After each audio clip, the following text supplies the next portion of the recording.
Doctor Rajendra Prasad ji ने अपनी शिक्षा पटना कॉलेज और कलकत्ता विश्वविद्यालय से प्राप्त की कर देश की सेवा की और भारत के पहले राष्ट्रपति के रूप में अपनी भूमिका निभाई। डॉक्टर प्रसाद ने असहयोग आंदोलन में भाग लिया, जिसमें लोगों ने ब्रिटिश सरकार के साथ सहयोग करना बंद कर दिया और ब्रिटिश संस्थानों का बहिष्कार किया। नमक सत्याग्रह 1930 डॉक्टर प्रसाद ने गांधी जी के नेतृत्व में नमक सत्याग्रह में भाग लिया, जिसमें लोगों ने ब्रिटिश सरकार द्वारा लगाए गए नमक कर के खिलाफ विरोध किया।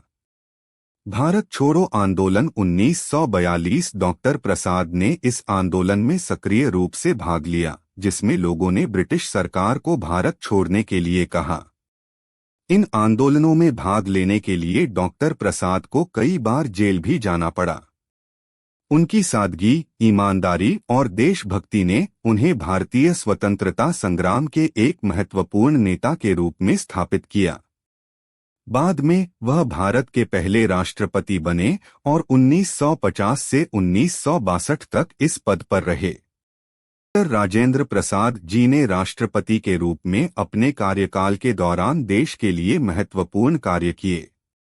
उन्होंने देश की एकता और अखंडता को बनाए रखने के लिए काम किया और देश के विकास के लिए कई महत्वपूर्ण निर्णय लिए। आज डॉक्टर राजेंद्र प्रसाद जी की विरासत हमें सिखाती है कि सच्ची देशभक्ति और निष्ठा से ही हम अपने देश को आगे बढ़ा सकते हैं। हमें उनकी सादगी, ईमानदारी और सार्वजनिक सेवा के प्रति समर्पण से प्रेरणा लेनी चाहिए और देश के लिए काम करना चाहिए।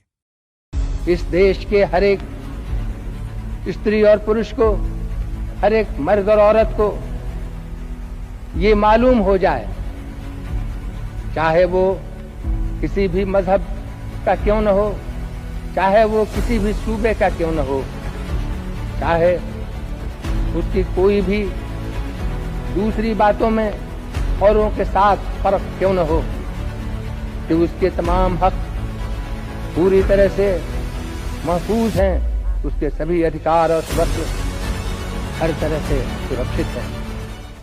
धन्यवाद।